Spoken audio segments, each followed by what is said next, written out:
السلام علیکم دوستو، میں ہوں شمس حسین اور آپ دیکھ رہے ہیں میرا یوٹیوب چینل اسلام کی بات۔ دوستو امید کرتا ہوں آپ سب خیر و عافیت سے ہوں گے۔ اللہ تعالیٰ آپ سب کو اپنی حفظ و امان میں رکھے۔ تو آج ہم ایک نیو ویڈیو لے کے آپ کی خدمت میں حاضر ہوئے ہیں۔ تو امید ہے آپ نے ہماری پچھلی ویڈیو کو پسند کیا ہوگا۔ تو آج کی جو ہماری ویڈیو بہت ہی اچھی ہونے والی ہے، کیونکہ آج کی ویڈیو میں ہم حضور نبی اکرم صلی اللہ علیہ وسلم کی معراج کا واقعہ دیکھیں گے۔ تو ہم آج کی ویڈیو میں دیکھیں گے کہ معراج کی رات حضور صلی اللہ علیہ وسلم نے اللہ کو کیسے دیکھا اور کیسے سائنس اس بارے میں کیا کہتی ہے۔ تو ویڈیو بہت ہی اچھی ہونے والی ہے، اور ہم یہ بھی دیکھیں گے کہ حضور نبی اکرم صلی اللہ علیہ وسلم نے معراج کی رات خلا میں کیا کچھ دیکھا۔ تو ہم سب کچھ یہ آج کی ویڈیو میں دیکھیں گے۔ تو ویڈیو بہت ہی اچھی ہونے والی ہے، آپ نے ہمارے ساتھ مل کے دیکھنی ہے۔ تو ویڈیو کی طرف جانے سے پہلے آپ سے درخواست ہے کہ اگر آپ ہمارے چینل پر نہیں ہو تو اس کو سبسکرائب کر دیں، اور ساتھ ساتھ جو گھنٹی کا بٹن ہے اس کو بھی کلک کر دیں، تاکہ ہماری ہر آنے والی ویڈیو آپ کو بآسانی مل سکے۔ تو آئیے چلتے ہیں ویڈیو کی طرف۔ صلی اللہ علیہ وآلہ وسلم کی نبوت پر ایمان لے آئے تھے، ان کو بھی کفار کی جانب سے شدید ظلم و ستم کا سامنا کرنا پڑا۔ پھر ایک رات وہ واقعہ ہوا جب غم کی اس تاریکی کو اللہ نے آپ صلی اللہ علیہ وآلہ وسلم کے لیے روشنی میں بدل دی۔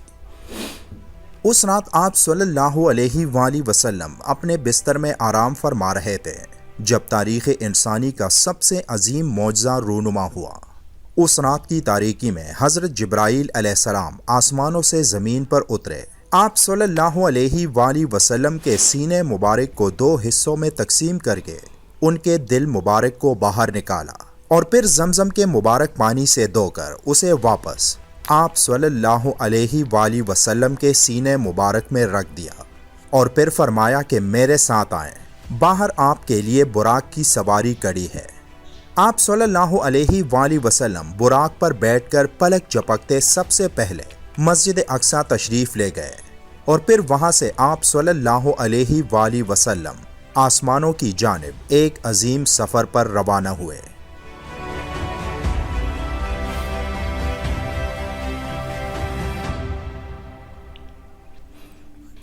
صدیوں سے انسان خلا کی وسعتوں کی کھوج میں مصروف رہا ہے، لیکن خلا میں انسان کی کھوج کی ایک خاص لمٹ ہے جس کے آگے انسان کی کھوج ختم ہو جاتی ہے۔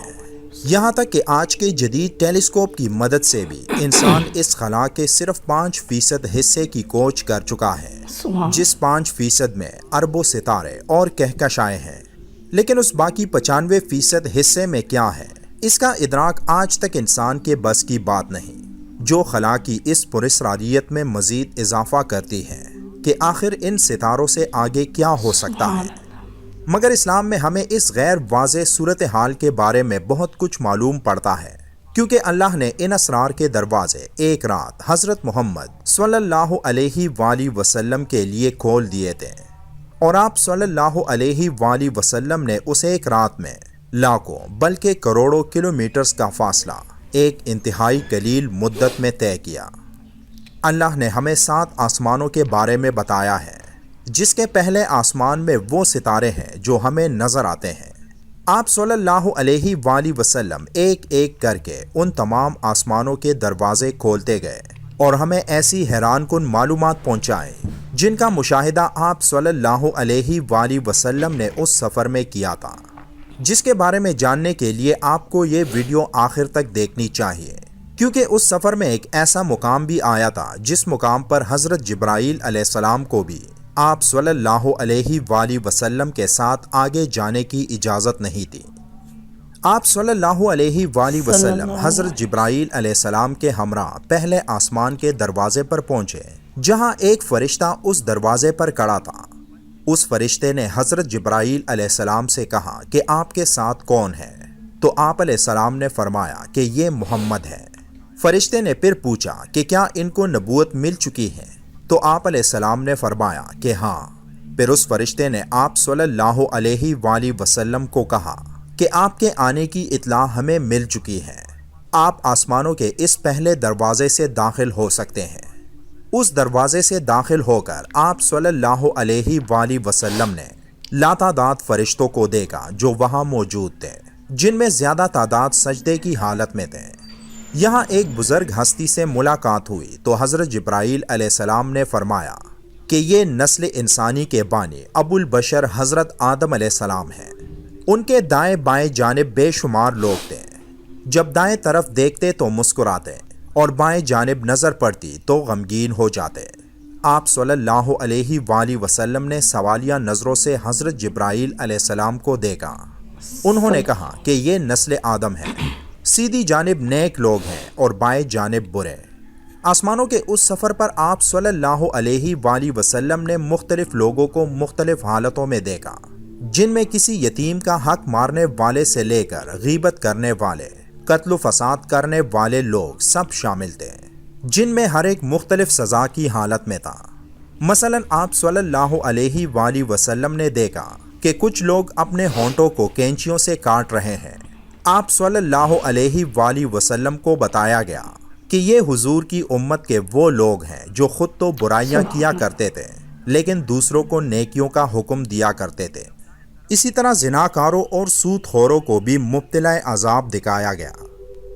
آپ صلی اللہ علیہ وآلہ وسلم جب دوسرے آسمان پر تشریف لے گئے تو وہاں دو نوجوانوں سے آپ صلی اللہ علیہ وآلہ وسلم کی ملاقات ہوئی، جن کے بارے میں حضرت جبرائیل علیہ السلام نے آپ صلی اللہ علیہ وآلہ وسلم کو بتایا کہ یہ اللہ کے پیغمبر حضرت یحییٰ اور حضرت عیسیٰ علیہ السلام ہیں۔ اس کے بعد آپ صلی اللہ علیہ وآلہ وسلم نے ایک درخت کو دیکھا جس پر بے شمار پتے تھے اور جس کے سامنے ایک فرشتہ کھڑا تھا۔ حضرت محمد صلی اللہ علیہ وآلہ وسلم نے جبرائیل علیہ السلام سے پوچھا کہ یہ فرشتہ کون ہے، تو آپ علیہ السلام نے فرمایا کہ یہ موت کا فرشتہ حضرت عزرائیل علیہ السلام ہے۔ جب دنیا میں ایک انسان پیدا ہوتا ہے تو اس درخت پر ایک نیا پتا نمودار ہوتا ہے، اور جب کسی کی موت ہوتی ہے تو اس درخت سے ایک پتا مرجھا کر گر جاتا ہے۔ اس کے بعد آپ صلی اللہ علیہ وآلہ وسلم تیسرے آسمان میں داخل ہوئے، جس آسمان کا دروازہ سفید موتی سے بنا تھا۔ آپ صلی اللہ علیہ وآلہ وسلم کے لیے وہ دروازہ کھل گیا اور آپ صلی اللہ علیہ وآلہ وسلم وہاں سے جب داخل ہوئے تو آپ نے وہاں ہزاروں فرشتوں کو دیکھا جو سجدے کی حالت میں تھے۔ حضرت جبرائیل علیہ السلام نے فرمایا کہ یہ فرشتے ہمیشہ سجدے کی حالت میں ہوتے ہیں۔ وہاں سے آگے جا کر آپ صلی اللہ علیہ وآلہ وسلم کی ملاقات حضرت یوسف علیہ السلام سے ہوئی۔ پھر آگے جا کر آپ صلی اللہ علیہ وآلہ وسلم نے ایک اور دروازہ دیکھا جس کو کھولنے پر آپ صلی اللہ علیہ وآلہ وسلم کے سامنے پوری دوزخ کا نظارہ کروایا گیا، جو بہت ہی ہیبت ناک منظر تھا۔ پھر یہاں سے چوتھے آسمان کا سفر شروع ہوتا ہے۔ چوتھے آسمان پر ایک بار پھر آپ صلی اللہ علیہ وآلہ وسلم نے ہزاروں لاکھوں فرشتوں کو دیکھا جو عبادت میں مشغول تھے۔ چوتھے آسمان پر حضرت ادریس اور حضرت نوح علیہ السلام نے آپ صلی اللہ علیہ وآلہ وسلم کا استقبال کیا۔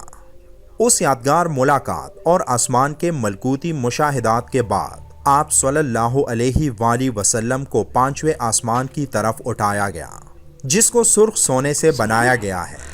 پانچویں آسمان پر تاجدار کائنات صلی اللہ علیہ وآلہ وسلم کی ملاقات حضرت ہارون علیہ السلام سے کروائی گئی، جس کے بعد چھٹے آسمان کا دروازہ آپ صلی اللہ علیہ وآلہ وسلم کے لیے کھولا گیا۔ اس آسمان پر 6 لاکھ فرشتے اللہ کی عبادت میں مصروف تھے، اور چھٹے آسمان پر حضرت موسیٰ علیہ السلام سے ملاقات ہوئی۔ اس ملاقات کے بعد آپ صلی اللہ علیہ وآلہ وسلم 7ویں آسمان کے دروازے سے داخل ہوئے۔ 7ویں آسمان پر آپ نے ان فرشتوں کو دیکھا جو باقی تمام فرشتوں سے بڑے تھے اور جو ایک نامعلوم زبان میں ایک دوسرے سے بات کر رہے تھے، جن باتوں کی سمجھ آپ صلی اللہ علیہ وآلہ وسلم کو نہ ہوئی۔ 7ویں آسمان کے عجائبات ہی کچھ اور تھے۔ زمین پر کعبۃ اللہ کے عین اوپر بیت المعمور فرشتوں کا قبلہ ہے۔ ایک وقت میں 70,000 فرشتے اس کا طواف کر رہے تھے، جو اتنی زیادہ تعداد میں تھے کہ پھر دوبارہ ان کی باری نہیں آتی تھی۔ وہاں آپ صلی اللہ علیہ وآلہ وسلم نے ایک انتہائی بڑے فرشتے کو دیکھا، جس کے بارے میں پوچھنے پر حضرت جبرائیل علیہ السلام نے آپ کو بتایا کہ یہ حضرت اسرافیل علیہ السلام ہے، اور جب قیامت کا دن آئے گا تو اللہ حضرت اسرافیل علیہ السلام کو سور پھونکنے کا حکم دیں گے۔ پھر آپ صلی اللہ علیہ وآلہ وسلم نے ایک بزرگ انسان کو دیکھا جن کے ارد گرد بچے کھیل رہے تھے۔ آپ صلی اللہ علیہ وآلہ وسلم کو بتایا گیا کہ یہ حضرت ابراہیم علیہ السلام ہیں۔ آپ صلی اللہ علیہ وآلہ وسلم نے ان کو سلام پیش کیا اور پھر 7ویں آسمان سے آپ صلی اللہ علیہ وآلہ وسلم ایک ایسے مقام پر پہنچے جسے سدرۃ المنتہا کہا جاتا ہے۔ سدرۃ المنتہا عالم خلق اور آسمانوں اور زمینوں کے رب کے درمیان ایک حد ہے۔ یہاں تمام مخلوقات کا علم ختم ہو جاتا ہے۔ یہ وہ جگہ ہے جہاں زمین سے اوپر جانے والی اور اوپر سے اترنے والی اشیاء رک جاتی ہیں۔ اس سے آگے عالم الغیب ہے جس کا علم نہ کسی مقرب فرشتے کو ہے اور نہ کسی رسول کو۔ اسی مقام پر جنت الماوا ہے جس کا ذکر سورہ نجم میں ہے۔ رسول اللہ صلی اللہ علیہ وآلہ وسلم وہاں سے جنت میں داخل ہوئے اور اس میں وہ تمام نعمتیں ہیں جسے کسی آنکھ نے دیکھا نہ کان نے سنا۔ پھر جنت میں کچھ وقت گزارنے کے بعد حضرت جبرائیل علیہ السلام سدرۃ المنتہا سے کچھ آگے ایک مقام پر رک گئے اور عرض کیا کہ اگر اس مقام سے بال برابر بھی آگے بڑھوں تو جل کر خاک ہو جاؤں گا۔ وہاں سے آپ اکیلے ہی آگے بڑھے تو ایک جگہ ایک قلم کی لکھائی کی آواز سنائی دی۔ پھر وہاں سے تھوڑا آگے جا کر آپ صلی اللہ علیہ وآلہ وسلم کے ارد گرد ایک نور پھیل گیا، جہاں آپ نے اللہ کا دیدار کیا اور اللہ نے آپ صلی اللہ علیہ وآلہ وسلم کو سب سے قیمتی تحائف سے نوازا، جن میں سب سے قیمتی تحفہ 5 وقت کی نماز کا تھا۔ یہاں آپ صلی اللہ علیہ وآلہ وسلم کا سفر ختم ہوا اور جب آپ صلی اللہ علیہ وآلہ وسلم کو زمین پر واپس اتارا گیا تو آپ نے اپنے بستر کو اسی طرح محسوس کیا جس طرح آپ اسے چھوڑ کر گئے تھے، جیسے کہ وہ تمام سفر ایک لمحے میں طے ہوا تھا۔ اتنے کم وقت، چند سیکنڈ یا چند منٹ میں لاکھوں کروڑوں میل بلکہ نوری فاصلوں کا سفر کیسے ممکن ہو گیا؟ آئنسٹائن کا نظریہ ہمیں یہ معجزہ سمجھنے میں مدد فراہم کرتا ہے کہ اگر انسان نوری رفتار سے سفر کرنے میں کامیاب ہو جائے تو اس پر وقت تھم جائے گا، اور یہ بات احادیث سے ثابت ہے کہ معراج کے لیے براق کو بھیجا گیا۔